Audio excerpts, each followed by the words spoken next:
Assalamualaikum warahmatullahi wabarakatuh.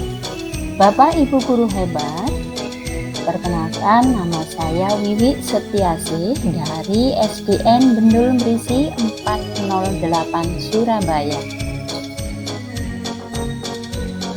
Saya adalah calon guru penggerak angkatan 7 dari kota Surabaya. Saya didampingi oleh Ibu Pengajar Praktik Ibu Farida Hasnani dan Ibu Fasilitator Ibu Sri Rahayu.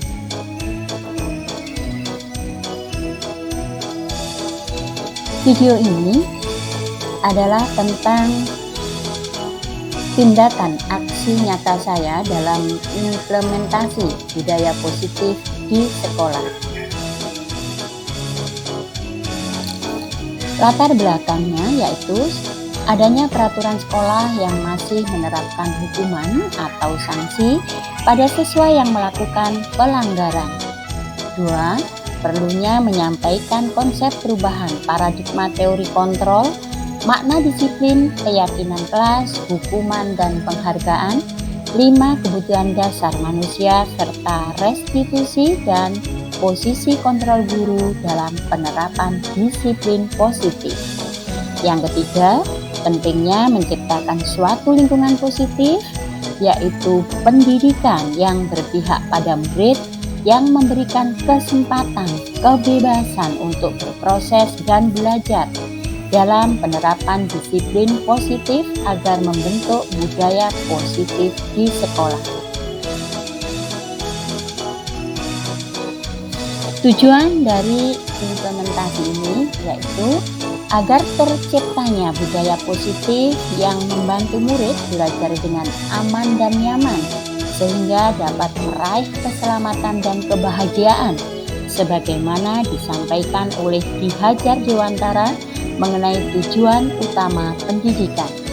Yang kedua, terwujudnya peserta didik yang memiliki karakter yang kuat, disiplin, santun, jujur, peduli, bertanggung jawab, dan merupakan pembelajar sepanjang hayat sesuai dengan profil pelajar Pancasila. Tolak ukur. 1. Proses pembelajaran berpusat pada murid. 2. Di setiap kelas terbentuk keyakinan kelas dengan nilai-nilai kebajikan universal. 3. Guru menyelesaikan permasalahan murid dengan menerapkan segitiga restitusi. 4. Murid memiliki motivasi intrinsik dalam membangun disiplin dirinya. 5. Semua warga sekolah bekerja sama dalam mewujudkan budaya positif sekolah. 6. Terwujudnya budaya positif di sekolah. Lini masa tindakan. Yang pertama yaitu perencanaan. 1. Menyampaikan rencana kegiatan ini kepada kepala sekolah dan rekan guru. 2. Menentukan hari pelaksanaan, waktu dan tempat. Yang ketiga, mempersiapkan presentasi berupa PPT, LCD proyektor, sound system, dan lain-lain. Yang kedua yaitu pelaksanaan. Mengadakan kegiatan diseminasi ini di hari dan waktu yang ditentukan. Diawali dengan sambutan Ibu Kepala Sekolah, kemudian pemaparan materi dan diskusi tanya jawab dengan para rekan guru. Selanjutnya adalah evaluasi dan tindak lanjut. Guru kelas membentuk kesepakatan kelas dan keyakinan sekolah bersama murid. Guru menerapkan segitiga restitusi dalam menangani siswa yang bermasalah. Melakukan refleksi bersama atas hasil yang telah dilakukan. Melakukan perbaikan. Selanjutnya adalah pelaporan kepada Ibu Kepala Sekolah tentang pengimbasan aksi nyata budaya positif yang telah saya lakukan.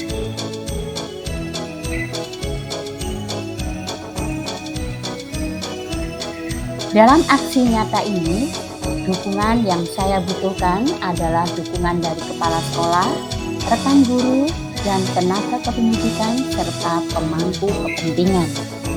Yang kedua, dukungan dari para peserta didik kami. Dan yang ketiga adalah dukungan dari wali murid, komite sekolah, dan masyarakat. Bapak Ibu guru hebat, berikut adalah aksi nyata saya, yaitu implementasi budaya positif di sekolah. Assalamualaikum warahmatullahi wabarakatuh. Selamat pagi dan salam sejahtera bagi kita semua. Bapak Ibu yang saya hormati dan juga saya banggakan. Monggo hari ini kita mengucapkan syukur kehadirat Allah SWT karena sampai saat ini kita masih diberi kesehatan oleh Allah sehingga kita bisa berkumpul di sini dalam rangka aksi nyata oleh Ibu Wiwi sebagai CGP Angkatan 7 dalam implementasi budaya positif di sekolah. Ini adalah kesempatan yang baik bagi Bapak Ibu guru semuanya karena ini termasuk salah satu berbagi praktek baik oleh Bu Wiwi. Nanti kita laksanakan bersama di sekolah kita tercinta ini. Mohon bersabar, mohon dengan ikhlas. Ini tambahan ilmu sehingga nanti bisa bermanfaat bagi anak-anak kita. Terima kasih. Oleh karena itu, monggo kami beri kesempatan. Kurang lebihnya saya mohon maaf. Assalamualaikum warahmatullahi wabarakatuh. Terima kasih Ibu. Assalamualaikum warahmatullahi wabarakatuh. Selamat pagi dan salam sejahtera. Bapak Ibu guru hebat, pada hari ini saya berkesempatan untuk melakukan aksi nyata terkait dengan pendidikan guru penggerak. Kebetulan saya ada pada calon guru penggerak Angkatan 7 Jawa Timur. Pada kesempatan ini saya akan mengimplementasikan budaya positif di sekolah. Apa yang dimaksud dengan budaya positif itu nanti akan kita bahas bersama-sama. Tapi sebelumnya saya ingin panjenengan semua menjawab dulu pernyataan ini.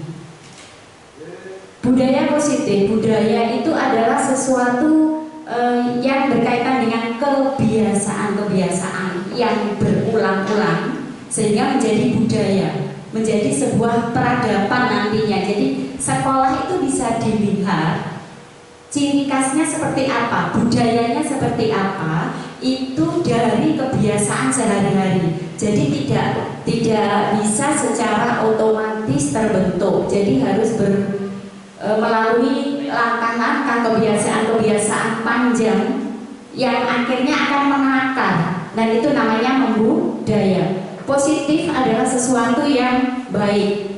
Jadi budaya positif itu apa? Budaya yang terbentuk di sekolah dengan lingkungan yang positif, kemudian dari kebiasaan interaksi, kolaborasi dari siswa, guru, orang tua itu berjalan dengan baik, itulah sesuatu yang positif. Nah, untuk pertanyaan yang pertama sebelum saya lanjut ini, bolehkah kita memberi sanksi atau hukuman pada anak yang melanggar tata tertib? Terima kasih. Kami akan menjawab pertanyaan dari Bu Wiwi, yaitu pertanyaan tentang bolehkah kita menghukum anak.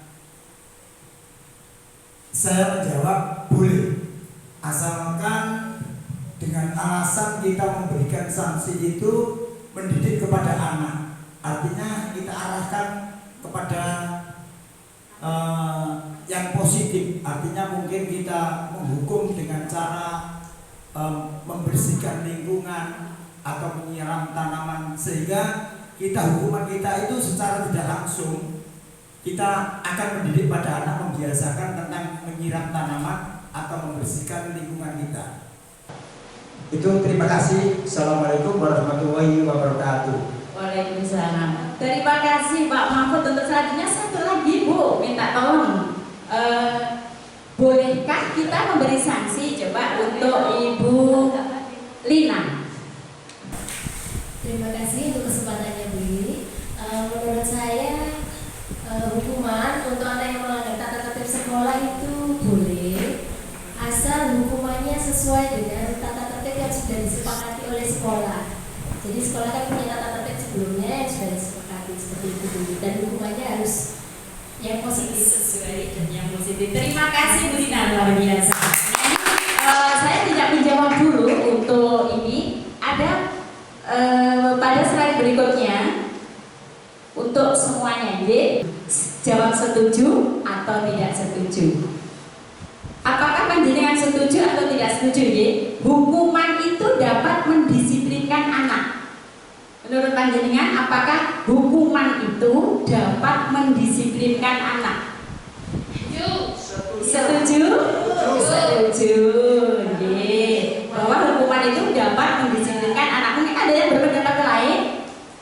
Tidak ada. Berarti kita sepakat ini ya, bahwa hukuman dapat mendisiplinkan anak. Oke, berikutnya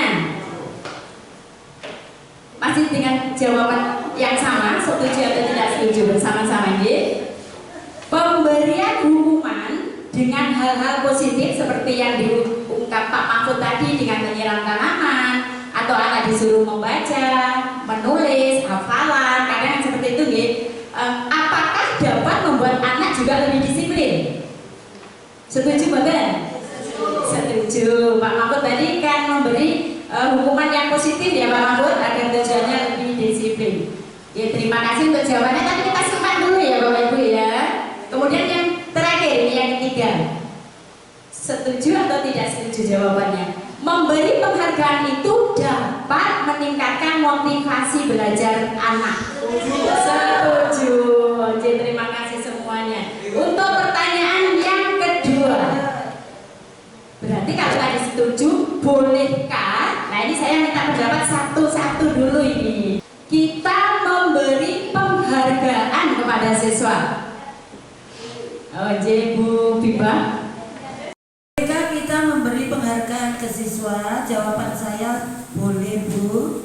Boleh. Alasannya Ibu mungkin bisa disampaikan dengan Alasannya agar siswa itu lebih termotivasi untuk kedepannya. Ya, terima kasih Bu Habibah. Satu lagi mungkin Bu Sugda. Menurut saya untuk memberi penghargaan ke siswa itu boleh, karena untuk memberi siswa tersebut motivasi dan berharga bagi dia. Jadi anak itu merasa senang. Terima kasih, jawaban yang luar biasa. Sekarang untuk semuanya ini, ketika mendengar kata disiplin, apa yang sebenarnya terbayang pada benak panjenengan semua? Disiplin itu apa sih? Ngaten ya? Ayo, disiplin itu berkaitan dengan kata-kata apa? Ngaten? Oh, jadi Bu Endang. Dengan melakukan kegiatan tepat waktu sesuai dengan aturan-peraturan yang ada di sekolah maupun yang ada di rumah. Jawaban yang luar biasa. Terima kasih untuk Bu Endang. Mungkin ada satu lagi jawaban. Oh, jadi Bu Ani. Terima kasih Bu Wiwi. Ketika mendengar kata disiplin, yang terbayang dari benak saya adalah rasa ketaatan. Rasa ketaatan pada peraturan. Meskipun tidak ada yang mengawasi, orang ataupun murid itu tetap bisa melakukan peraturan tersebut. Seperti itu.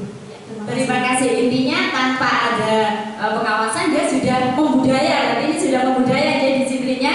Nah, sekarang pertanyaannya, bagaimana membangun budaya itu Bu Ani dari dalam diri siswa tanpa tekanan guru, tanpa pengawasan. Tadi dia sudah bisa secara mandiri melakukan itu. Nah, ini yang kita bahas hari ini.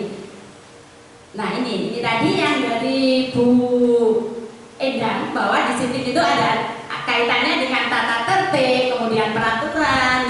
Kadang-kadang tadi ada hukuman.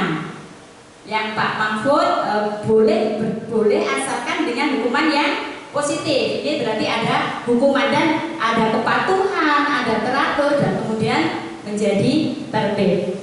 Tetapi dalam budaya kita pada dasarnya makna kata disiplin itu dimaknai menjadi sesuatu yang dilakukan oleh seseorang, oleh guru pada orang lain, yaitu siswa, untuk mendapatkan kepatuhan. Maksudnya agar siswa itu patuh. Kita menerapkan disiplin tujuannya agar siswa itu patuh. Nah, kadang dalam prakteknya ketika kita menginginkan orang untuk patuh, untuk taat, itu kadang siswa merasa tidak nyaman. Nah, ini yang mungkin dari kita merasa bahwa ya nggak apa-apa kan, itu nanti agar terbiasa baik. Karena tadi ya Pak Mahfud ya, dengan memberi hukuman positif diharapkan dia akan besok lagi ya aku akan lebih baik. Tapi dorongan-dorongan itu ketika anak merasa tidak nyaman, sebenarnya dia melakukan itu dengan ikhlas atau terpaksa? Terpaksa. Nah, kalau dengan terpaksa, Bapak Ibu kita saja, kita saja sebagai guru kalau melakukan sesuatu dengan terpaksa, itu kira-kira bisa dalam jangka panjang atau hanya sementara? Sementara. Setuju ya? Bahwa kalau anak merasa tidak nyaman, dia hanya melakukan sementara. Karena apa? Ketika dia sudah merasa tidak butuh dengan kita, dia ya sudah, aku kan tidak butuh lagi gitu. Mungkin rasanya tidak nyaman itu anak itu karena takut pada gurunya. Terus di sini dia mungkin menurut karena memang dia punya kebutuhan dasarnya bahwa dia masih butuh guru itu gitu. Nah, nanti ketika dia sudah tidak membutuhkan yang dia inginkan, kemudian dia akan tidak patuh lagi. Nah, ini tadi yang dimaksud oleh Bu Ani. Jadi bagaimana membentuk anak disiplin tapi tanpa hukuman sehingga dia melakukan dengan sendirinya. Pertanyaannya ini tadi sama Ibu. Jadi bagaimana membangun disiplin positif di sekolah? Nah, ini saya ajak bermain bersama. Ketika saya ajak bermain bersama, anggaplah ini ada genggaman tangan Ibu ya, kita bermain bareng-bareng. Sebenarnya kita membuat sebuah tulisan, tapi tidak apa-apa. Kita anggap aja tangan kita menggenggam. Genggamlah bahwa yang di dalam genggaman panjenengan semua itu sesuatu yang sangat berharga. Dan jenengan tidak boleh itu diminta orang atau dilihat orang, atau sebuah rahasia pribadi yang orang lain tidak boleh tahu. Berarti kita harus mempertahankan untuk menggenggamnya, tidak akan menunjukkan ke orang lain. Pertanyaannya sekarang, ketika saya meminta jenengan untuk membuka, meskipun saya beri uang, saya beri imbalan, saya atau mungkin dengan kekerasan, kira-kira jenengan membuka tangan atau tidak? Membuka tangan atau tidak? Tidak. Misalkan satu mungkin bisa sama saya praktek. Bu sampai ini, monggo yang mau sama saya satu praktek buka tangan atau tutup tangan. Oh Wika, monggo terima kasih, saya kesana aja Wika. Bu Wika, di tangan panjenengan itu ada sesuatu yang sangat berharga. Nah, apakah jenengan akan membuka nanti ketika saya memintanya? Ngeten nggih? Coba Bu Wika, saya minta jenengan buka apa yang ada di dalam genggaman jenengan itu. Dibuka atau tidak? Dibuka atau tidak? Sesuatu yang menurut jenengan paling berharga, kira-kira ditunjukkan ke saya atau tidak? Oh tidak. Saya kasih ini uang. Udah Bu, tak kasih 1 juta. Saya ingin tahu. Udah mau juga kasih 1 juta. Atau begini, Bu, nanti jenengan nggak mau buka karena saya sudah ngasih uang nggak mau ya. Saya tak ingin lihat itu. Saya begini Bu, ide Bu Ika, kalau kamu nggak mau, aku punya rahasia loh. Nanti rahasiamu tak buka loh. Gimana? Oh silakan. Berarti tetap nggak mau intinya ya? Mau tidak? Oh tidak mau. Terima kasih. Tepuk tangan untuk Bu Ika. Itu tadi permainannya. Terima kasih. Intinya begini Bapak Ibu,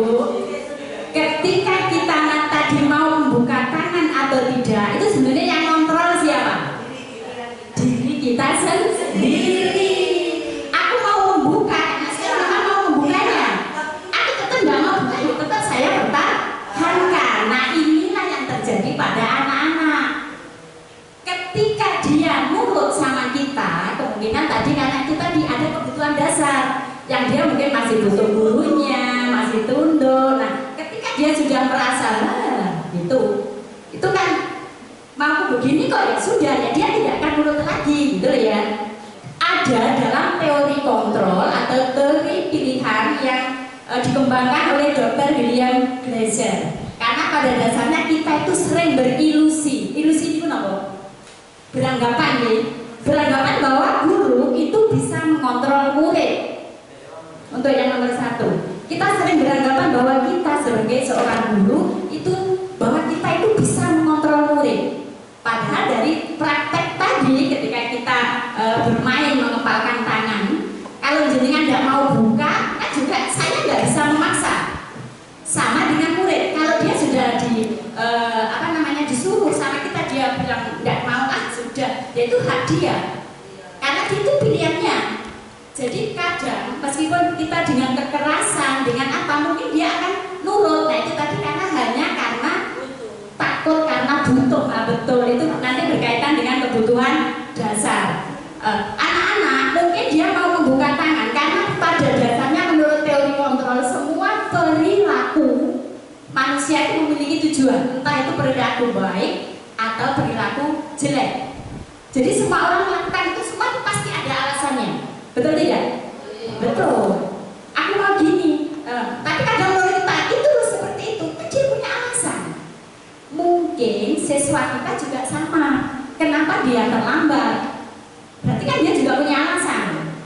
Bukan kita yang harus besok begini, tanpa kita mengetahui, tanpa kita menanyakan apa alasannya. Kalau tidak ditanya, apakah besok akan terbentuk dia betul seperti tadi besok dihukum, dihukum.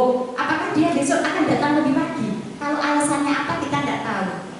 Siapa tahu di rumah dia sedang merawat orang tuanya, atau mungkin dia terlambat karena satu hal. Tapi kadang, mohon maaf, saya sendiri yang saya mau kan pokoknya anak tepat waktu. Kalau tidak tepat waktu, saya beri sanksi, besok akan tepat waktu, kan seperti itu. Nah, inilah yang disebut dengan ilusi bahwa kita bisa mengontrol murid harus begini. Padahal itu sebenarnya tidak bisa. Yang kedua, ilusi bahwa semua penguatan positif, efektif dan bermanfaat. Penguatan positif di sini yang dimaksud yaitu bujukan. Ayolah mas, nanti gini ya. Karena kita bujuk anak-anak, bujuk anak-anak. Ketika dia nanti menyadari ternyata begini ya sudah. Dia mungkin akan patuh, tetapi itu tadi tidak dalam jangka panjang. Seperti yang Bu Ani ngendikan, tidak bisa terbangun dari dalam. Dia melakukan hanya karena tekanan dari guru, atau mungkin karena patuh aturan. Ada tulisan yang tadi yang Bu Lina ngendikan, sudah ada kesepakatan, yaitu yang harus kita sepakati. Jadi mungkin dia hanya takut peraturan. Jadi intinya kan dia dari luar, bukan dari sini yang seperti Bu Ani ngendikan. Jadi kalau dari dalam itu tanpa guru, tanpa pengawasan, dia sudah disiplin dengan sendirinya. Kemudian yang ketiga, bahwa ilusi bahwa kritik dan membuat orang bersalah itu dapat menguatkan karakter. Mungkin kita ini gara-gara kamu, terus gimana ini? Anak kan akhirnya merasa dipojokkan. Kalau kita sering menyalahkan anak, dari balak-balik itu karena kamu, itu kita sudah membangun pemikiran negatif pada anak. Dia berpikir pasti aku salah gitu. Oh, berarti orang itu kalau salah bisa dimarahi, dia itu akan terbentuk. Dan itu bahayanya kalau dia nanti dewasa itu dia yang dapat ada yang didapat dari kita seperti itu. Padahal di sekolah itu menurut Ki Hajar Dewantara, pendidikan adalah tempat bersemainya benih-benih kebudayaan. Kita itu menyemaikan benih-benih itu. Kalau benih-benih itu kita berikan sesuatu yang tidak baik, tentunya kan akan ke bawah di dalam kehidupan masyarakat. Nah, sekarang bagaimana benih-benih itu kita tanamkan benih-benih yang positif, tentunya nanti dalam kehidupan panjang. Itulah yang seperti Bu Ani bilang, tanpa orang lain memerintah untuk disiplin, dia sudah bisa dengan sendirinya. Nah ini mulai kita sudah masuk ke budaya positif itu. Kemudian yang keempat, ilusi bahwa orang dewasa memiliki orang dewasa di sini di sekolah adalah kaitannya adalah guru atau pendidik. Kita bisa masak, ayo begini, ayo begitu. Nah tadi saya kembali, dia menurut karena memang ada kebutuhan untuk patuh. Kalau tidak patuh aku nanti dihukum. Nah ini sebenarnya dia menghindari rasa tidak nyaman. Tadi kan sudah dalam ketika anak nurut dia tidak nyaman. Aku nurut aja karena biar di sini kok nyaman. Menghindari ketidaknyamanan itu kalau dihukum kan tidak enak. Apalagi di sini guru percaya bahwa mereka memiliki tanggung jawab. Jadi saat seolah-olah bahwa guru itu aku harus bisa membentuk anak itu seperti ini. Kamu tuh harus seperti ini. Kamu tuh harus seperti ini. Nah kembali kepada filosofi Ki Hajar Dewantara bahwa kita mendidik anak itu kita ibaratkan kita menanam benih padi di sawah, kita taruh benih padi yang tumbuh apa? Padi. Kita hanya bisa merawat tanaman padi tadi bisa tumbuh subur dengan mengolah tanahnya. Nah ini mengolah lahannya itulah yang disebut lingkungan positif di sekolah. Kita tidak bisa mengubah padi menjadi bentuk lain. Jadi kita nggak bisa yang di dalam di sini tadi bahwa kita bisa memiliki hak untuk memaksa kamu tanggung jawab saya, kamu tuh harus begini. Nah kita nggak bisa mengubah padi menjadi jagung itu kasarannya ya. Seperti halnya anak, karena anak itu sudah tumbuh masing-masing sesuai kodratnya. Kalau menurut Bu Anik semua sudah punya fitrah masing-masing dan itu terbentuk dari beragam latar belakang keluarga yang berbeda. Tentunya dari keluarga dia bagaimana, di sekolah kita paksa harus seperti ini, itu ya tidak bisa. Yang kita bisa apa? Kita memberi tadi dorongan dari dalam. Bagaimana dia bisa terbentuk dengan sendirinya. Boleh kita paksaan yang nomor 1 sampai nomor 4 itu tadi sebenarnya kita juga membentuk anak untuk disiplin. Tujuan kita baik, tetapi itu tidak bisa bertahan lama. Nah sekarang yang dari dalam itu yang bagaimana? Kita lanjut ya. Nah, kalau dulu kita memberikan hukuman kepada anak, di sini apa sih perbedaan hukuman dengan konsekuensi? Nah yang dimaksud Bu Lina tadi itu sudah konsekuensi, yaitu anak melakukan sudah harus sesuai dengan aturan yang disepakati, itu konsekuensi. Misalnya kita di dalam tata tertib itu sudah menulis anak misalkan telah datang 10 menit kita skor 10 menit misalkan, jadi gantinya dia tadi datang 10 menit terlambat, dia pulang 10 menit untuk menyelesaikan, misalkan itu kesepakatannya. Nah itu konsekuensi. Hukuman itu antara yang anak lakukan dengan yang kita berikan itu tidak ada sangkut pautnya, tidak berhubungan. Contoh, Pak Abun, Mama Abun, ada anak terlambat, dia kan terlambat nih, tapi kita suruh menyiram. Apa hubungannya terlambat dengan menyiram? Sampai sini paham ya? Nah, kalau kita memberi konsekuensi, ini lebih anak itu lebih bisa menerima. Tetapi kalau kita memberi hukuman, itu anak merasa bahwa sesuatu yang menyakitkan itu aku satu teman aku mesti dihukum gitu. Jadi dia merasa yang menyakitkan mesti terjadi pada diri saya. Tapi kalau konsekuensi, anak kita lebih istilahnya lebih damai. Anak tahu iya bu saya salah. Itu sudah mulai terbentuk dari sini. Iya saya salah, berarti saya harus melakukan sesuai kesepakatan. Itu namanya konsekuensi. Kemudian bawahnya membuat anak sakit dalam artian sakit fisik, kadang tidak sengaja mungkin kita karena jengkel ya, tidak terasa mungkin kita menyakiti anak, dan juga sakit hati karena mungkin kita lupa ketika memarahi anak itu di depan teman-temannya, dia malu. Ketika malu inilah dia tuh menyimpan, tapi di sini rasa sakit itu dia tidak berani, kan dia tidak berdaya. Dia hanya simpan aja, itu nanti takutnya di hari ketika dia merasa dia sudah tidak tergantung pada kita itu meledak. Nah meledak itu bahayanya kalau di luar. kalau di sekolah mungkin masih ada kontrol guru, tapi kalau sudah di luar ini yang kasihan ya. Kemudian konsekuensi itu membuat anak merasa tidak nyaman tapi hanya dalam jangka pendek. Tadi misalkan telat, kemudian kamu karena terlambat 10 menit berarti nanti pulangnya harus molor 10 menit ya sesuai kesepakatan sekolah. Itu dia tidak nyamannya kan hanya sebentar. Tetapi kalau hukuman ini dalam jangka waktu lama, karena kita sudah anak itu menyimpan di sini takutnya akan menjadi sebuah dendam pada gurunya. Ini kalau SD mungkin tidak terjadi, yang biasa terjadi itu pada siswa kelas besar. Makanya kan ada seorang siswa yang kurang ajar. Nah itu kita tidak bisa langsung ngejudge anak, anak begini. Nah mungkin dia melakukan karena ada alasannya. Mungkin dia pernah dipermalukan di depan temannya karena dia sudah besar makanya melawan. Nah mungkin di siswa kita yang SD anak-anak yang nurut aja gitu. Karena dia merasa bahwa dia nggak mungkin kan sama gurunya itu. Kemudian ketika kita ada hukuman, anak itu akan membenci kedisiplinan. Dia malah benci akhirnya disuruh sini aku gitu. Malah akhirnya itu melawan ya karena dia merasa terpaksa kan dipaksa jadi dia tidak suka. Sedangkan untuk konsekuensi yang tadi kita sudah buat kesepakatan itu anak menghargai disiplin. Oh ya Bu memang saya salah jadi saya akan menjawab dengan kesalahan saya tadi gitu ya. Di situ ada tanggapan dari anak. Jadi anak itu merasa dihargai sebenarnya dengan adanya konsekuensi. Kemudian yang bawah kita sudah membangun konsep diri yang buruk pada anak ketika kita memberi hukuman.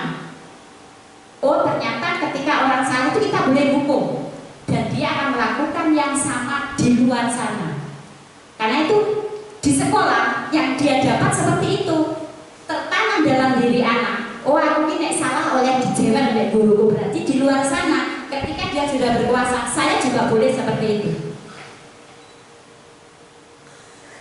Kemudian pada konsekuensi itu konsep dirinya baik karena dia tanggung jawab. Oh iya Bu saya salah, saya ini ya, itu kan lebih damai ya. Jadi dia merasa lebih baik. Kemudian anak belajar menyembunyikan kesalahan dari hukuman. Maksudnya apa? Dia akan bohong. Enggak Bu gini nih. Karena dia kalau saya jujur saya pasti dihukum.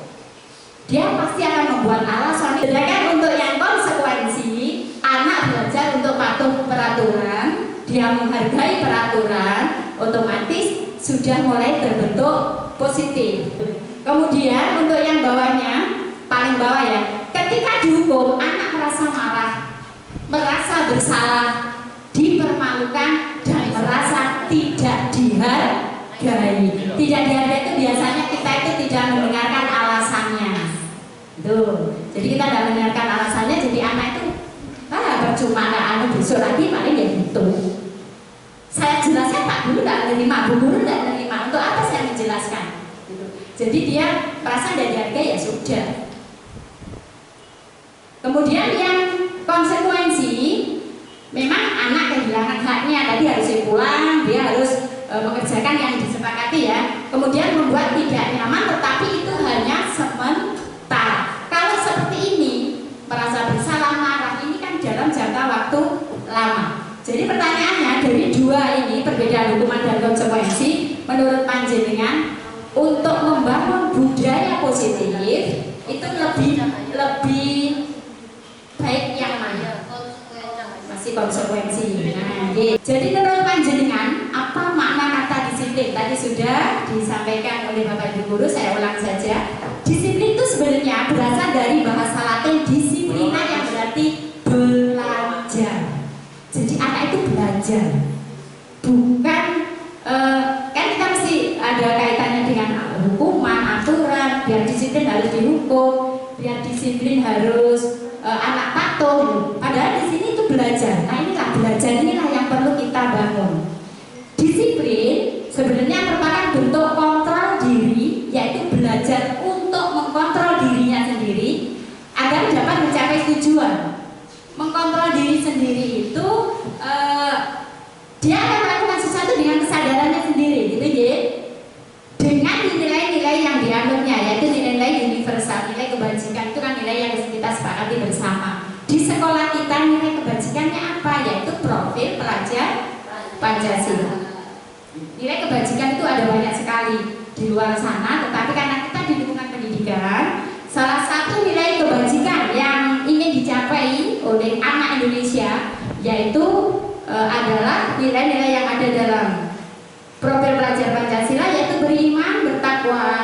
kepada Tuhan Yang Maha Esa dan berakhlak mulia, kemudian mandiri, bernalar kritis, berkebinekaan global, gotong royong dan kreatif.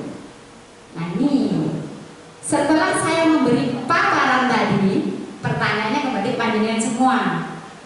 Ketika panjenengan hadir di sini, alasannya yang mana? Apakah satu, hadir di sini karena tidak ingin ditegur kepala sekolah, atau sungkan dengan saya, gitu ya, atau sungkan dengan teman kalau udah hadir, atau yang kedua, ketika atau tidak pelatihan di sini ya, mungkin pelatihan di luar. Anda ingin dilihat, dipuji oleh lingkungan Anda atau mendapat penghargaan sebagai guru berprestasi, atau yang nomor tiga, karena Anda ingin menjadi pembelajar sepanjang hayat. Kira-kira yang mana ya?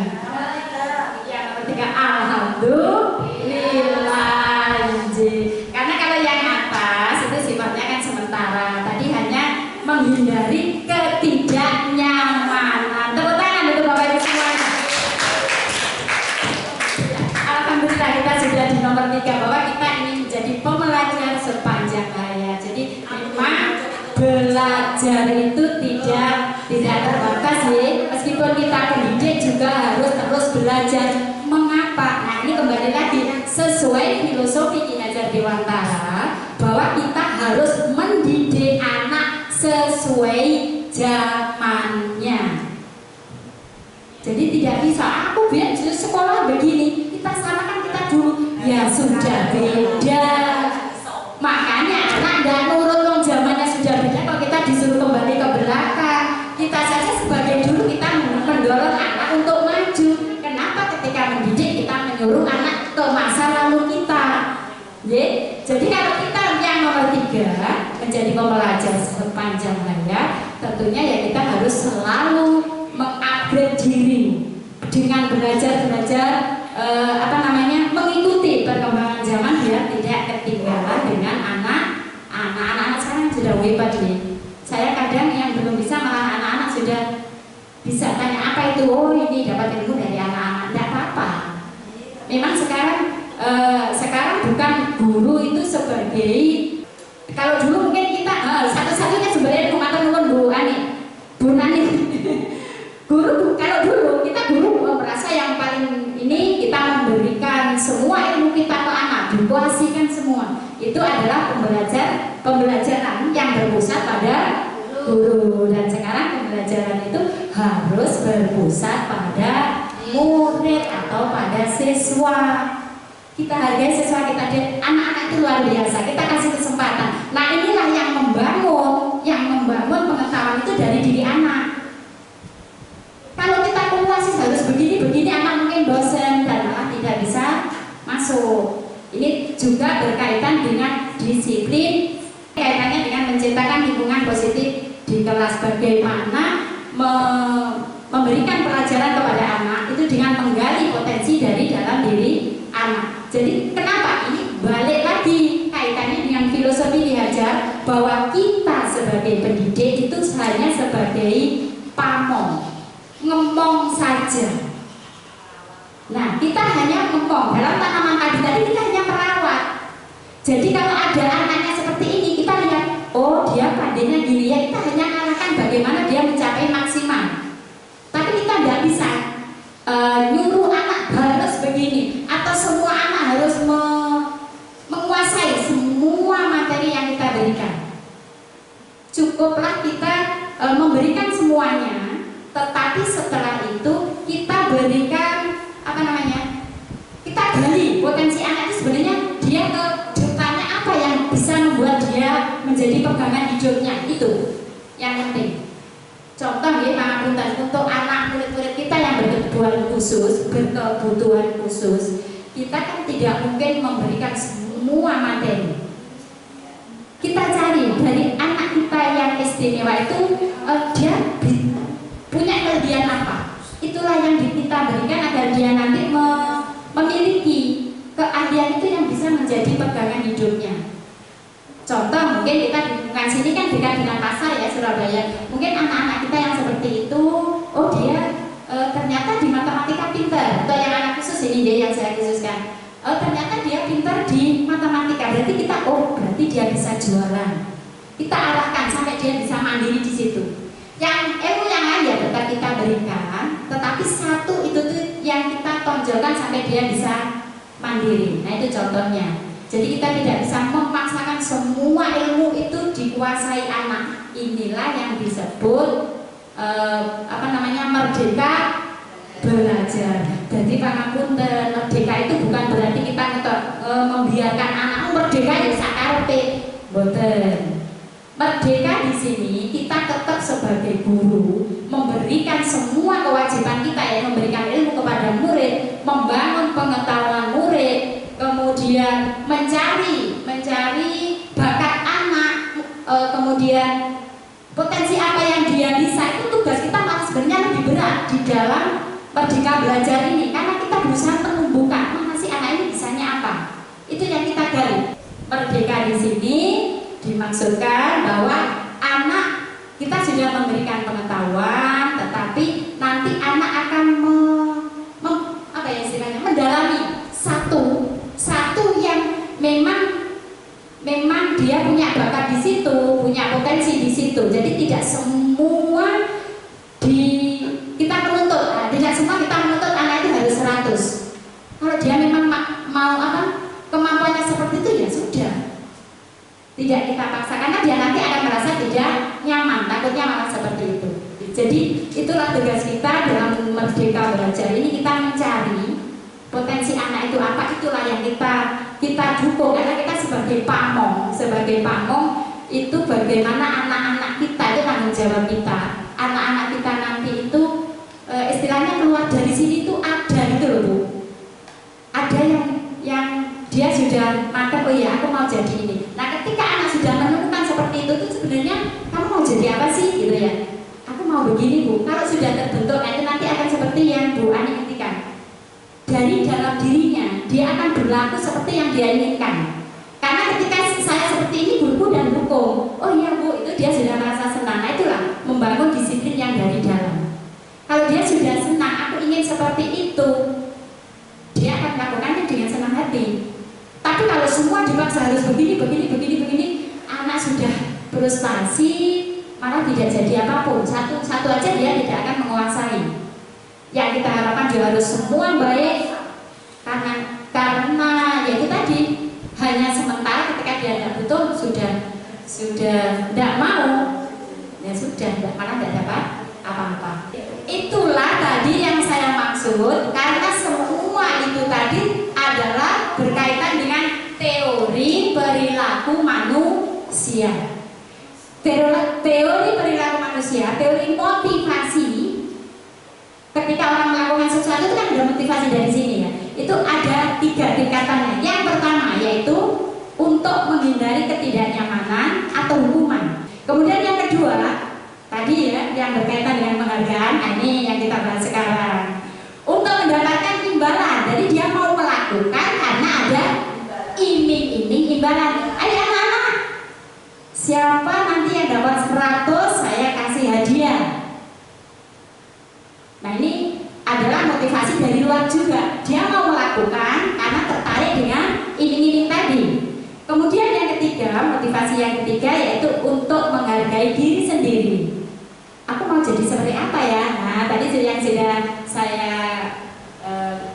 bahas bersama. Kalau dia sudah menemukan, guru menggali diri anak. Oh ternyata saya cocok di sini Bu. Aku ingin jadi ini Bu. Dengan sendirinya dia akan berjalan ke sana. Itu motivasinya dari dalam. Dan motivasi yang terbangun dari dalam sesuai Bu Ani ngendikan, itulah yang akan berlaku dalam jangka panjang. Yang kedua imbalan. Nah ini kamu nanti kalau saya beri imbalan ini, ketika dia tidak butuh kan berarti tidak melakukan. Paling sih menang yaitu ibu wis males karena dia sudah merasa kalah duluan anak yang lain. Ayo nanti yang nilainya 100 ulangan 100 saya kasih hadiah. Paling 10 anak yang ibu kasih. Tapi yang anak sudah merasa diri awal macam nggak iso, ya semakin down, semakin dia merasa jauh. Itu yang tidak boleh kita tanamkan. Kalau dia dari awal sudah pesimis, bagaimana mau melangkah? Jadi tugas kita itu meskipun dia tidak bisa ya kita hargai, memang dia soalnya gitu. Kodratnya dari kodrat anaknya dia mampunya memang sudah sampai di situ. Kita tidak bisa maksa tadi. Dihukum oleh penghargaan. Sebenarnya itu apa sih yang dimaksud oleh dihukum oleh penghargaan? Penghargaan itu sebenarnya menghukum kita. Penghargaan itu sebenarnya menghukum kita. Contoh, ketika kita mendapatkan penghargaan sebagai guru berprestasi, gitu ya. Berarti kita kan harus selalu berusaha. Tapi namanya manusia, kadang itu kan juga ada saat-saat kita itu lelah atau bagaimana dan tidak sesuai yang diharapkan teman-teman. Kalau berprestasi mesti kita bergerak, gitu ya. Dia sesuatu yang dia kerjakan selalu baik, di atas standar. Ketika dia turun, belum prestasi kok telat, gitu ya. Itu ketika dia merasa itu sudah sebagai hukuman. Ketika dia mau mengejar, nah kita kan nggak tahu telatnya karena apa. Nah itu sebagai hukuman. Sama dengan anak. Ketika kita memberi anak, inilah sesuai yang terbaik di kelas kita. Ketika dia nanti melakukan satu saja kesalahan, dia diolok-olok temannya, itu bagi dia adalah sebuah hukuman karena dia harus dituntut untuk baik. Jadi tidak dari dalam, karena dia takut menghindari tidak nyaman saya diejek teman. Mungkin kalau saya tidak baik saya akan diejek, seperti itu. Yang kedua, penghargaan mengurangi ketepatan. Contoh, saja ketika mau pulang, ayo anak-anak yang cepetan jawab pulang dulu. Yang cepetan jawab pulang dulu. Iso jawab, yang penting aku angkat tangan tanpa mikirkan jawabannya. Berarti kan mengurangi ketepatan. Pokoknya jawab krungu kancaku iya wis melu. Gitu. Tapi di dalamnya dia tidak murni itu keluar dari pengetahuan dia. Kadang ketika jawab kan ada anak sudah nyelotok dulu ya. Dia ambil jawaban itu, yang penting aku angkat tangan. Salah bener nanti. Nah inilah yang penghargaan itu akan mengurangi ketepatan. Penghargaan tidak efektif. Kenapa tidak efektif? Ketika anak butuh penghargaan, ketika dia masih butuh itu mungkin dia melakukan. Nendalah. Contoh ini, ayo mas kalau nanti dapat 100 tak kasih uang. 100 tak kasih uang dari mama ini. Satu hari aku nggak belajar pun aku minta dikasih kok. Kan berarti sudah tidak butuh uang, mak aku minta beli itu kan dikasih. Berarti dia tidak butuh penghargaan itu lagi, tidak butuh ini lagi. Dia tidak akan mau melakukan. Ini ya, jadi bahannya penghargaan tadi. Kemudian penghargaan merusak hubungan. Ketika anak ada, yaitu tadi perlombaan yang paling gampang yang tadi saya ulang nih. Siapa yang bisa jawab ulang dulu. Padahal itu tadi jawaban temannya sampainya itu tadi loh, saya bukan dari yang jawab. Kita mungkin kurang jeli ketika anak tangan itu yang duluan mana itu kadang kita tidak jeli ya. Nah itu kita salah menunjuk anak kan gitu, itu loh padahal aku tadi juga jawab bu. Terus dia menirukan jawaban saya. Ketika ini tadi yang mendapat penghargaan, yang satunya kan perasaan tidak enak. Jadi dari dua anaknya itu sudah timbul hubungan yang tidak baik. Atau tadi ini yang kita beri predikat dia siswa terbaik. Padahal anak itu tadi tahu dia itu loh nyontek, dia itu loh tanya, ya kan? Tuh mana loh tanya, ambil jawaban saya satu, tanya satu. Itu yang saya dengar dari curhatan anak-anak. Nah itu kalau kita memberikan penghargaan pada siswa terbaik, itu bahayanya yaitu tadi merusak hubungan dengan temannya. Karena yang dia hasil terbaiknya dia itu mungkin dia tidak murni gitu ya. Jadi penghargaan itu bisa merusak hubungan siswa dengan siswa anak dengan temannya karena merasa tidak adil. Penghargaan menurunkan kualitas. Pokoknya maco. Akhirnya kan yang jawab pun itu belum tentu kualitasnya anak itu sesuai yang kita harapkan.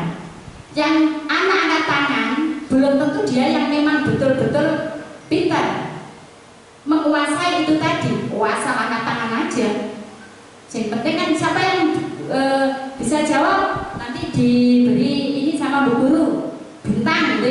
mau angkat tangan aja. Kita lanjutkan, maaf tadi untuk yang ke-9, yaitu penghargaan mematikan kreativitas sudah tadi. Dengan cepet-cepetan anak nggak mikir, syukur itu kan berarti mengurangi kreativitas juga. Penghargaan mengurangi motivasi intrinsik, itu kan dari dalam. Dia mau melakukan karena iming-iming. Jadi bukan karena dia ingin dari dirinya, bukan kesadaran, tapi dia melakukan hanya karena diiming-imingi saja atau motivasinya dari luar. Jadi dari kesimpulan kita tadi menurut panjenengan, penghargaan itu sebenarnya positif atau kurang baik, gitu ya, kurang baik dalam mendisiplinkan anak, kurang baik. Terus Bu, apakah kita tidak boleh? Boleh. Nah tadi Bu Wi bilang nggak boleh, sekarang bilang boleh. Bolehnya ada. Ketika kita memberi iming-iming di depan, ayo nanti ini, nah itu kan di depan. Itu yang dihindari, jangan. Karena anak lakukan karena iming-iming. Tapi tanpa kita memberitahu, tapi anak itu sudah melakukan dengan sendirinya. Kemudian dia baik, bisa dengan secara pribadi, tanpa tahu teman-teman. Kita kasih dorongan ke siswa itu tadi. Jadi dia merasa dihargai. Oh, guruku tadi loh itu, tapi tanpa tahu temannya. Jadi istilahnya anak itu juga tidak ingin dipuji di orang. Kalau kita ujuk, ayo ini teman kita, akhirnya dia akan tumbuh, aku ingin dipuji. Itu yang bahaya. Jadi kalau kita mau memberi penghargaan karena dia terbaik, kita panggil sendiri, kita beri dukungan. Dan itu juga bukan hanya satu siswa, harus bergantian dengan yang lain. Meskipun dia kurang, nah ini kedekatan guru dengan siswa ini juga termasuk membangun budaya positif di kelas. Jadi tidak di depan teman-teman lagi, beri pengakuan secara pribadi. Wah, aku tadi di sekolah sama guruku ini mah, mungkin dia cerita ke mamanya, dipanggil kata bu guru, aku tuh pinter loh di sini. Itu dia kan merasa bangga, dihargai, tapi tidak di depan teman-temannya ya. Beri pengakuan kepada siswa secara bergantian. Jadi istilahnya adil, tidak hanya yang pinter saja. Beri pengakuan secara konsisten, dan yang paling penting bahwa fokus pada proses, bukan hasilnya. Ketika proses pembelajaran di kelas, itulah yang kita bangun. Nah ini sekarang tugas panjenengan. Kalau tadi memperhatikan, sekarang saya kasih soal. Soal yang pertama, nah, ketika tindakan guru ya, anak disuruh mencatat 100 kali dalam buku, saya tidak akan terlambat lagi tulis.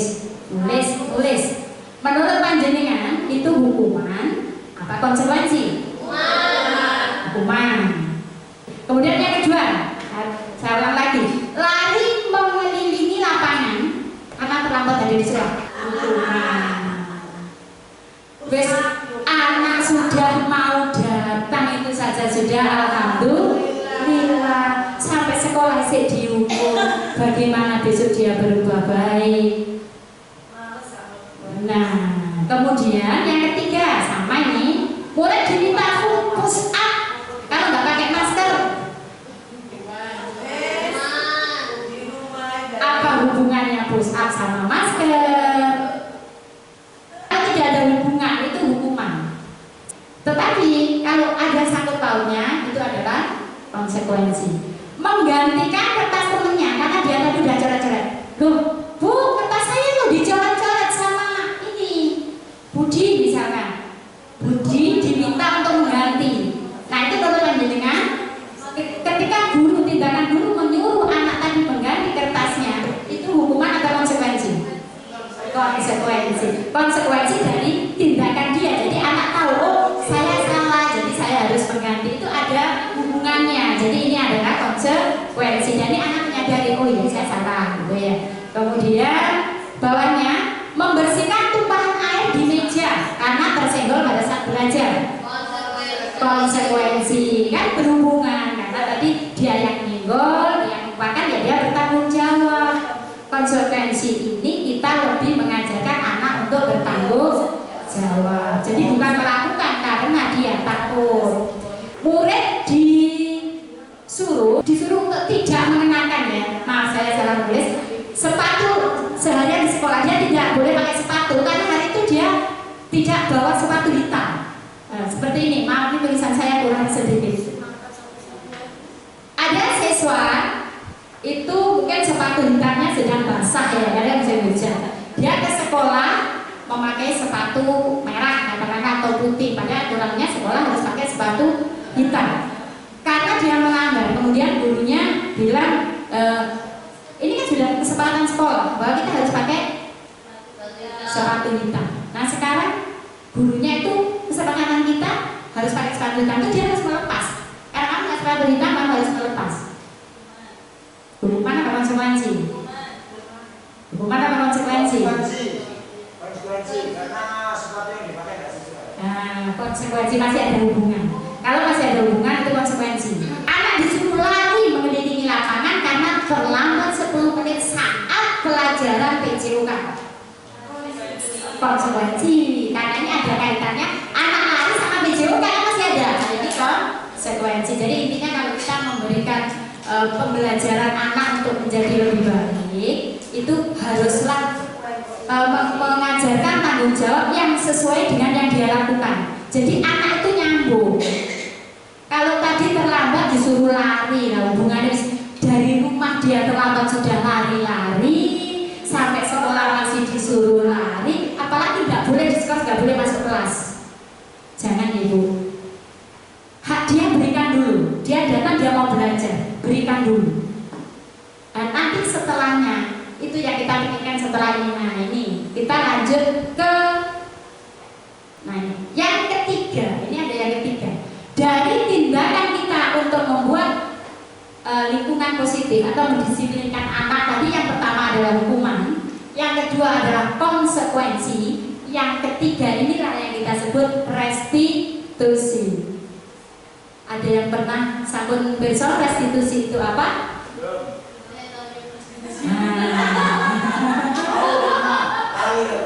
Restitusi. Anak bisa kembali pada kelompok mereka dengan karakter yang lebih kuat. Maksudnya kembali kepada kelompok mereka itu ketika anak tadi itu katakanlah kalau hukuman kan kita permalukan, kita hukum, itu ketika dia mau kembali ke teman-temannya itu dia masih merasa minder. Dia apa ya? Sulit untuk dekat dengan teman-teman. Makanya anak yang sering kita beri hukuman biasanya dia tidak bisa berbaur baik dengan kawan-kawannya. Ada yang menarik diri, justru ada yang dia mau melampiaskan kemarahannya ke teman. Ada yang menarik diri, dia malah diam gitu ya. Tapi ada yang malah lebih nakal karena di sininya ada males, jadi dia udah marah, jadi dia akan melampiaskan ke teman-teman. Tetapi dengan restitusi ini, yaitu menciptakan kondisi bagi murid untuk memperbaiki kesalahan mereka sehingga mereka bisa kembali pada kelompok mereka dengan karakter yang lebih kuat. Seperti apa sih ini contoh kata ibu restitusi? Restitusi itu jelasnya ini ada. Ketika tadi ada anak datang terlambat, pertanyaan dari guru itulah yang bisa nanti membedakan mana itu hukuman, mana itu konsekuensi atau restitusi. Kalau restitusi kita panggil anak, ya kita hanya ngobrol berdua pada anak, kita tanya, mengapa sih kok terlambat? Jadi kita tanya dulu alasannya, karena setiap tindakan itu tadi perilaku maksudnya ada alasannya ya. Kita tanya apa alasannya, gitu ya. Nah ini kita lanjut dulu. Saya ingin bertanya Bu Dwi tentang yang dijabarkan Bu Dwi. Kalau memberi sanksi hukuman itu tidak bagi siswa itu tidak menimbulkan tidak baik. Nah, ini di kelas saya itu seperti ini. Kalau anak melanggar, misalkan datang terlambat karena bangun kesiangan, 1 kali saya nasihati, 2 kali saya nasihati, akhirnya ketiga kali saya suruh nulis sendiri konsekuensinya apa. Apa itu sudah betul? Apa masih salah? Jadi anak itu menulis sendiri. Menurut dia itu supaya nyaman dan tidak dilakukan lagi itu saya suruh menulis sendiri. Akhirnya dia menulis sendiri, memilih sendiri. Terima kasih Bu. Sudah. Ya, tidak ada yang salah Bu, tidak ada yang salah. Dari tindakan kita tadi tidak ada yang salah. Tetapi dari belajar ini kita nanti akan bisa mengambil tindakan yang membuat anak itu nanti akan tumbuh dari jalan. Nah, inilah yang kita bahas sekarang Bu. Sudah. Ya. Ketika anak datang itu kita nanti pakai segitiga restitusi. Yaitu yang pertama kita itu menstabilkan identitas anak dulu. Nah, menstabilkan identitas anak itu biasanya dengan pertanyaan. Misalkan ketika anak itu terlambat, atau itu kita ajak bersama, jangan duduk berdua saja sama guru kita panggil, jangan sampai ada temannya untuk menghindari dia malu. Jadi ketika kita mau membantu anak untuk memperbaiki kesalahan, kita panggil sendiri. Kita tanya tadi mengapa terlambat, gitu ya. Panggil sendiri. Jadi di ruangan tersendiri tidak ada teman. Setelah pembelajaran dia selesai dulu, karena dia haknya untuk belajar kita beri dulu. Agar tidak mengganggu teman. Kalau anak datang kita langsung memberi tindakan itu kan juga mengganggu yang lain. Oke lah, kita beri pembelajaran dulu. Tetapi di saat temannya pulang, kita panggil. Jadi posisi kita tinggal sama anak itu saja. Nah itu nanti kita tanya terlambat, mengapa terlambat, gitu ya, karena bangun kesiangan. Nah terus itu Bu dari pertanyaan yang pertama tadi, mengapa terlambat gitu. Itu kita seolah-olah itu jangan sampai menyalahkan, tapi kita merasa seperti di anak itu. Bu guru juga pernah kok dulu berbuat salah, kan semua orang tuh tidak selalu sesuai yang diharap gitu ya. Dari situ anak akhirnya nyaman, dia akan bercerita.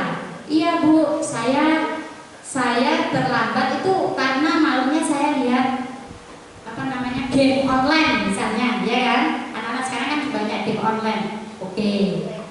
Ketika anak itu tadi sudah kita tanya, dia bisa mau menjawab jujur. Untuk selanjutnya ini pertanyaan yang kedua, mungkin ini yang pas. Kan main game ya. Kamu pasti punya alasan mengapa melakukannya. Jadi alasanmu apa sih kamu main game terus? Gitu. Jadi seakan-akan itu kita ngobrol. Jadi biar dia nyaman untuk bercerita. Kalau dari awal dia sudah merasa mau dihukum, dia akan menghindar terus, tidak akan nyambung. Dan itu kita tidak bisa menemukan dari dalamnya anak atau sadar gitu loh untuk memperbaiki kesalahan. Kamu pasti punya alasan mengapa melakukan itu. Terus, iya Bu, soalnya kan main game itu gini. Nah, kita lagi sama, apakah itu penting bagi kamu? Main game itu menurut kamu penting ya gitu. Jadi kita sudah mulai. Dia akhirnya yang penting yang mana? Ketika sekolahnya atau itu gitu ya. Itu sebenarnya guru semua kan sudah ketika sering memanggil itu dengan bahasa-bahasa yang tidak harus sama. Tapi intinya itu begini, kita menstabilkan dulu anak, kita menyelami ke dunia dia dulu. Yang ketiga, ketika dia sudah memberikan alasan, kita masuk yang ketiga. Kamu tuh ingin menjadi anak seperti apa sih nantinya gitu. Kalau kamu main game terus, kamu mau nantinya mau seperti apa? Itu kita bisa tambahkan bahasa-bahasa atau kalimat kita sendiri yang membuat anak itu akhirnya menyadari bahwa game itu tidak baik sama dia. Pertanyaan yang ketiga, apakah kalau kamu sekarang dengan sering terlambat, bagaimana kamu caranya untuk memperbaiki agar besok tidak terlambat lagi? Itu kita tawarkan. Iya Bu, besok saya dukung. Besok ini ya. Jadi memang butuh waktu lama Ibu, dan ini saya juga paham namanya teori sama praktek kan tentunya juga tidak segampang teori. Nah, tapi paling tidak dengan gambaran ini perlu kita coba. Ada posisi kita ketika mendisiplinkan murid. Ini saya kembali. Yang pertama, guru sebagai penghukum. Sedangkan yang kedua, guru itu kadang cara mendisiplinkan siswa itu membuat anak itu merasa bersalah. bersalah. Kalau kamu, nah ini itu posisi kita yang kedua, mendisiplinkan anak dengan posisi menyalahkan anak. Atau kadang bahasanya malah halus. Bu guru lo capek ya, aduh stres gara-gara kamu terus gitu. Jadi seakan-akan meskipun bahasa kita halus, tapi kita tetap menunjuk gara-gara dia, gurunya jadi seperti ini. Kemudian yang ketiga sebagai teman. Ya tadi yang kita ngobrol. Tapi teman di sini tidak ada hasil. Ya wis cuma ngobrol mana sih gak telat. Tetapi sebagai pemantau, kalau pemantau ini tadi ada konsekuensi. Konsekuensi tadi kita ada di sini posisi kita. Konsekuensinya kalau kamu telat, aturannya apa kemarin? Nah itu sebagai pemantau. Posisi kita sebagai manajer, inilah yang kita laksanakan dengan restitusi tadi. Dengan mengajukan pertanyaan-pertanyaan dulu. Apa alasan dia melakukan? Kita dengan pendekatan, jangan sampai dia malu di hadapan teman. Kita cari solusinya bareng. Kalau bisa justru anak, kalau kamu seperti ini, menurut kamu solusinya apa biar besok lebih baik? Nah inilah pentingnya restitusi, kita mengajukan pertanyaan. Mengapa?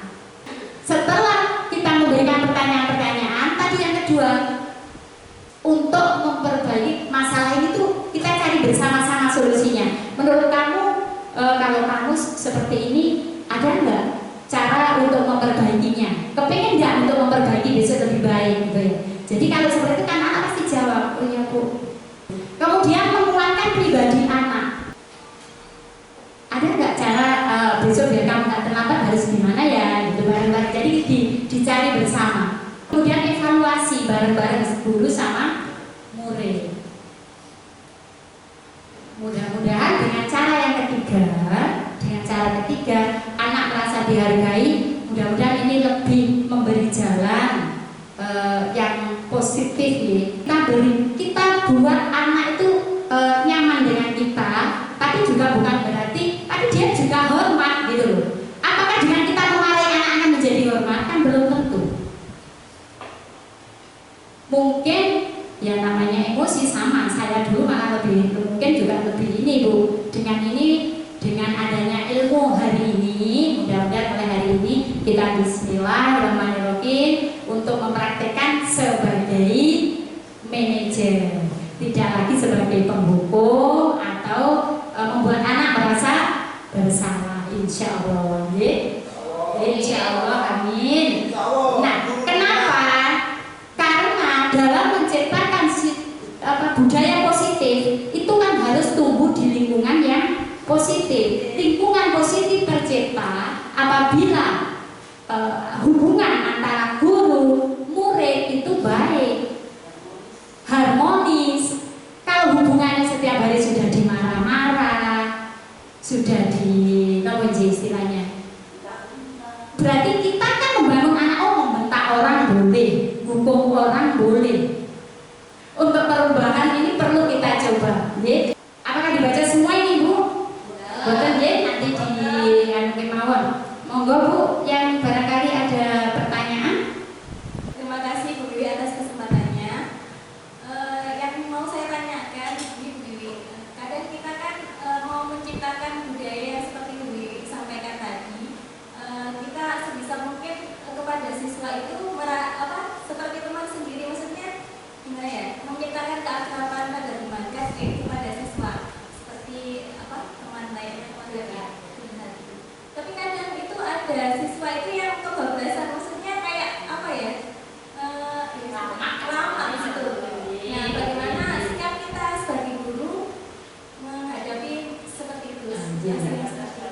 Nah itu berarti kita kembali ke posisi kita tadi. Kalau panjenengan sebagai teman berarti hanya berhenti di posisi yang sebagai teman ketiga saja, tidak mencari solusinya, hanya didekati aja.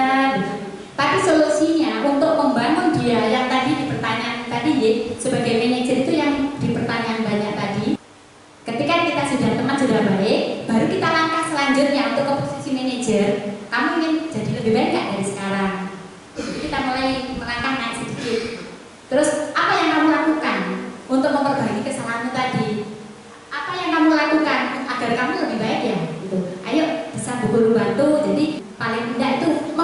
sedikit, meskipun tidak semua yang teori itu berhasil 100%.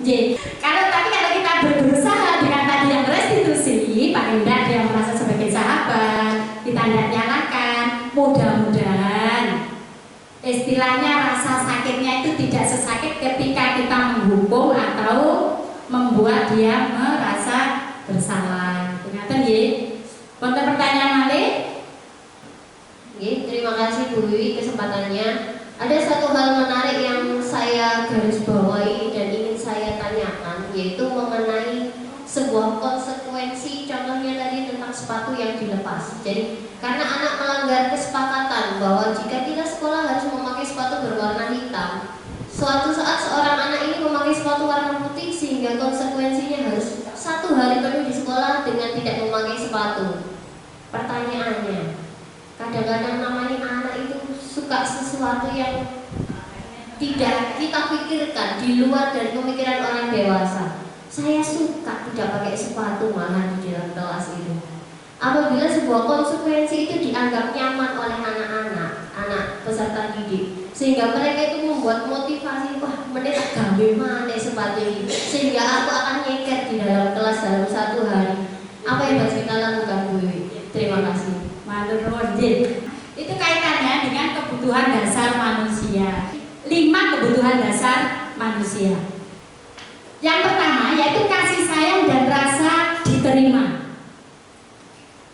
Ketika anak melakukan sesuatu, tadi perilaku anak itu kan ada alasannya. Setiap motivasi perilaku anak itu pasti ada tujuan. Seperti tadi, aku besok enaknya kan nyaman, aku tak lepas saja. Itu kan ada tujuannya dia. Yang ketiga yaitu kesenangan. Aku seneng kok. Aku seneng pakai sepatu ini. Jadi dia ingin kesenangannya dipenuhi. Nah ini kita, tapi kan di sekolah seperti ini. Kan kita juga harus ada aturannya. Boleh kamu pakai, tapi nanti mungkin pulang sekolah ya tidak di sekolah. Kita bangun dari dalam, apa ya yang kamu dapat dari ini gitu. Tapi ini kan tidak melanggar aturan. Mungkin kita bisa dimasukkan kesepakatan kelas, Bu. Kita membuat kesepakatan. Memang kesepakatan itu harus sering-sering dibuat. Terutama yang kelas-kelas besar. Itu kesepakatan itu penting. Ya memang semua butuh kesabaran. Entah nanti hasilnya bagaimana, yang penting kita sudah proses restitusi ke-1. Kalau memang masih belum berhasil, Bu, itu perlu restitusi kedua. Oh, kemarin kan kita sudah sepakat, kok gini lagi gitu. Kita aja bareng. Ngaten nggih? Wonten pertanyaan malih? Kalau sudah tidak ada pertanyaan, terima kasih atas kehadirannya hari ini. Mohon maaf bila yang saya sampaikan ada salah kata atau kurang berkenan di hati panjenengan semua. Mudah-mudahan mulai hari ini Bapak Ibu semua, kita bisa menciptakan lingkungan positif agar tercipta generasi-generasi yang juga berpikiran positif, yang nantinya di dalam masyarakat sana anak-anak itu juga akan bisa mempengaruhi yang lain untuk berbuat yang baik juga. Terima kasih. Assalamualaikum warahmatullahi wabarakatuh.